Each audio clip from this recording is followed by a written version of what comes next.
Today, we're diving into a really powerful and frankly pretty chilling allegory, the parable of the Great Surrender. It's a story that forces us to look at a huge choice, the one between a really difficult freedom and a very comfortable security. So picture this. Our story starts in this incredibly bleak landscape. We're looking at the Tower of Inferno, a mountain literally built from the ash and wreckage of old ideas and fallen corporations. And from the top of this tower, a long shadow is cast over the wasteland of a marketplace down below. All right, so let's set the scene properly. In this gray, ruined marketplace, there are really two key players: the desperate masses and the one who's watching over all of them. Now, the people here are called the last men. The story describes them as flies, just huddling together in the ruins. They're completely exhausted, they're cold, and they are absolutely terrified of something called Wotan's terrible freedom, and we're going to unpack what that means in a second. Just know, this is a population at its absolute breaking point. And looking down on them all from his throne of ash is the antagonist of our story, Mephistopheles. He's the empowered tempter, the watcher on the throne. He's just observing all this suffering with this cold, calculated patience, maybe smoothing the lapels of his modern business suit. So what in the world is this terrible freedom that has pushed everybody right to the edge?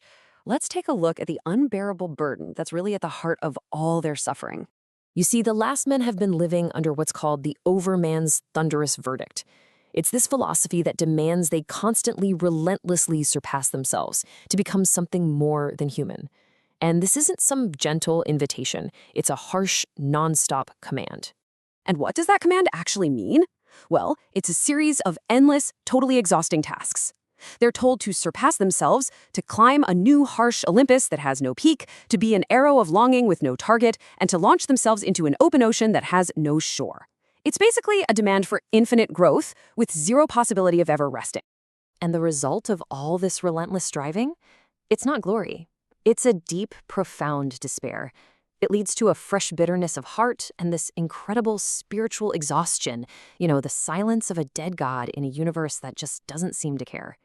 So with the people completely and utterly depleted, Mephistopheles sees his moment. He doesn't come down and make another demand. No, instead, he makes an offer. The ultimate contract. He shows up and presents himself as the very opposite of their struggle. He is the spirit who denies. He denies the need for all this painful striving, denies the value of their so-called terrible freedom. He's offering them a way out. And right here, the choice is laid out so clearly. On one side, you have the philosophy of the all-will. Strive, create, and endure this terrible freedom for some kind of desolate glory.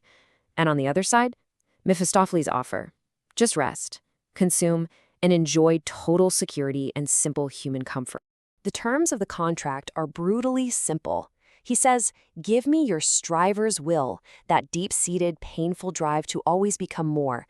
In exchange, he offers an end to all the fear and uncertainty. Sure, they'll be his powerful slaves, but they will never, ever have to face the lightning again. So, faced with this stark choice, painful freedom or secure servitude, how do the last men react?